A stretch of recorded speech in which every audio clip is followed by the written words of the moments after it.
आप सभी का स्वागत है। 11:20 हो गया है। हम 9 9:30 बजे उठे हैं। पेट खराब हो गया, ठंड लग गई है। नाश्ता लेट कर रहे हैं। तो मैं अभी एक वीडियो देखे हैं रेणु चौधरी का और टीना डावी जी का। तो HRP में इतना बस इस टॉपिक पे बोलने जैसा कुछ है नहीं। रेणु चौधरी अफ्रीकन्स को बोली कि हिंदी सीख के आओ। हमारे देश में स्टेट वाइज तो कोई हिंदी सीख ही नहीं पा रहा है, जबकि नेशनल लैंग्वेज है, सभी समझते हैं। और सबसे तो क्षेत्रीय भाषा कोर्ट में तो चलती है। आप जिस लैंग्वेज में समझ सकते हैं, बोल सकते हैं, उस लैंग्वेज में आप अपना आर्गूमेंट करें, चाहे वो कहीं भी। प्रायोरिटी दी जाती है इंग्लिश को सुप्रीम कोर्ट में, लेकिन सुप्रीम कोर्ट में भी ये रूल है कि आप अपने मदर टंग से आर्गूमेंट कर सकते हैं, आप जो भाषा समझिए। तो कोई ये हार्ड फास्ट रूल नहीं है। ये हो गया जुडिशरी की बात। अब रेणु चौधरी जी तो ट्रोल हुई तो माफ़ी भी मांग चुकी हैं, लेकिन इस तरह की गलती कभी कोई अगर करता है तो ये मूर्खता है, क्योंकि ये थोड़ा माइंड लैप्स हो गया।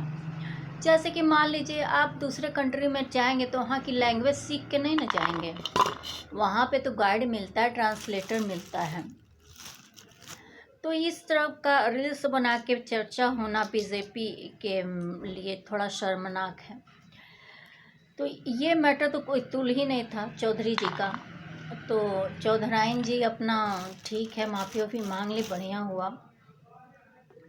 आजकल फ्री का वही नहीं, लड़के लड़कियां आजकल नेता बहुत बनना चाहते हैं, चाहे वो स्कूल के स्टूडेंट्स हो चाहे कुछ हो। अब गवर्नमेंट कॉलेज की बात आ गई। राजस्थान में शायद उनके किसी बच्चों के स्कूल की फीस गवर्नमेंट कॉलेज की पड़ गई है।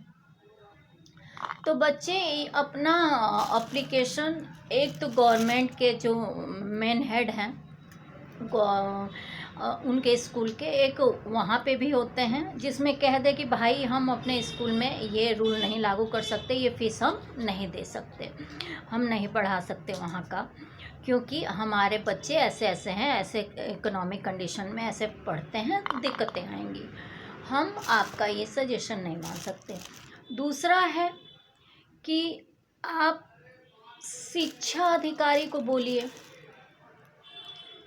मिनिस्ट्री इसकी होती है, उसको एप्लीकेशन दीजिए, या फिर आप अपने बोर्ड को या फिर ऐसे जगहों पे अप्लाई करिए। टीना डाबी जी के पास गए थे लोग और लेके हंगामा हुआ।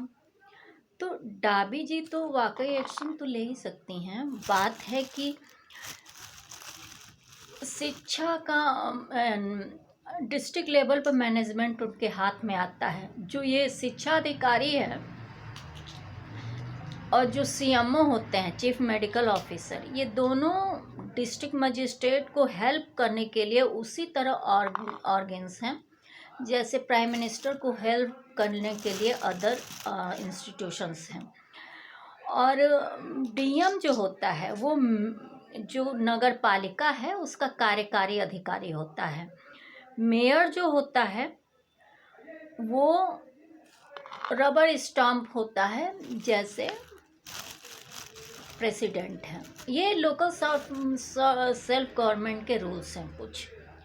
तो हो सकता है इस मैटर को लेके भी किसी की छवि खराब करना बुरी बात है। बात यह है कि सब टीना डाबी जी को ये बोले कि ये रील स्टार हैं। नहीं, आप सबको एक बात पता होना चाहिए कि 10 लोगों तक किसी DM के कार्य या उस तक पहुंचने की अगर चीज़ें मिल रही हैं तो जानकारी मिल रही है। टीना डाबी को हम कैसे जानते हैं? अगर उन रील्स नहीं बनाते तो हम नहीं जानते टीना डाबी या किसी भी डिस्ट्रिक्ट मजिस्ट्रेट को। दीपक रावत जो थे उत्तराखंड के मजिस्ट्रेट थे, वो सारे एक्शंस तो सडन लिए जाते हैं, हर एक्शंस का नहीं, लेकिन जनरली जहाँ पहले से उनको पता हो चाहे कुछ ऐसा हो तो वहाँ का जाके वो लोग रील बनवा कर अक्सर पोस्ट किया करते थे, तो वो भी देखते थे। तो ये स्टार्टिंग कोई बुरा नहीं है। जुडिशरी के कोर्ट के अंदर की गई चीज़ें थोड़ा डेंजरस हो जाती हैं, क्योंकि इससे जो लोग हैं उनके जान को भी खतरा हो सकता है, उनके रेपुटेशन, उनकी डिग्निटी थोड़ी वो हो जाती है, इसलिए इसको क्लोज्ड ही रखा जाता है। तो आजकल ये भी ओपन कैमरा है, कुछ चीज़ें ही केवल पब्लिक के बीच लाई जा सकती हैं, लेकिन कोर्ट भी अब ऐसा कर रहा है, जबकि कोर्ट और जज इन दोनों की लाइफ बहुत सेंटर्ड, उनसे ज़्यादा वो ज़्यादा लोगों से मिलजुल नहीं सकते। केवल वो रेयरेस्ट ऑफ रेयर केसेस में या फिर ऐसे चीज़ों पे ही वो डायरेक्ट जनता से मिल सकते हैं, किन्हीं किन्हीं मुद्दों पे। तो ये उनकी खुद का है, नहीं तो उनका सेंटर्ड लाइफ होना चाहिए। ये सारे रूल्स जस्टिस प्रोवाइड करने के लिए ज़रूरी हैं। तो बस हमें बस यही टॉपिक बोलना था कि रेणु चौधरी